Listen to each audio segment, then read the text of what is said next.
আমাদের বাঙালি মায়েরা সবসময় চান যাদের সন্তানরা একটু গোল ফ্রিক হোক। আমার মা বেঁচে থাকতে আমি এই গোল ফ্রিকটা ছিলাম না, কিন্তু মা চলে যাওয়ার পরে চেষ্টা করি নিজেকে মাঝে মধ্যে কিছু একটু গিফট করার, সেটা যতই ছোট হোক না কেন। তো বেশ কিছুদিন ধরে ভাবছিলাম নিজেকে কিছু একটা গিফট করব। সো ফাইনালি সেদিনটা চলেই এলো, নিজেকে ছোট্ট দুটো জিনিস গিফট করলাম। জানি না কেমন হলো, আসলে আমি রেগুলার পরার জন্য যাতে আমি অত ভারী কিছু ইউজ করি না এবং ভারী কিছু আমার ভালো লাগে না, জাস্ট সিম্পল কিছু কিনতে চাচ্ছিলাম। তাছাড়া বাজেট ইস্যু তো আছেই, কারণ এখন বর্তমান বাজারে অনেক মূল্য যেহেতু গোল্ডের। তো আমার বাজেটের মধ্যে আমি এইটুকু পেয়ে গেলাম এবং কিনে ফেললাম। জানি না কেমন হবে, আই হোপ আমার কাছে ভালো লেগেছে, আপনাদের কাছেও হয়তো ভালো লাগবে। তো মা বেঁচে থাকলে আজকে অনেক খুশি হতেন যে আমার মেয়ে একটু বড় হয়েছে। তো এই আর কি, ভাবলাম আপনাদের সাথে এই মেমোরিটা শেয়ার করি, তাই এই ভিডিওটা পোস্ট করা।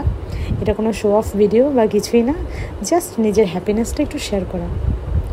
আজ এই পর্যন্তই, আমার ইউটিউব চ্যানেলের সাথেই থাকুন। টাটা।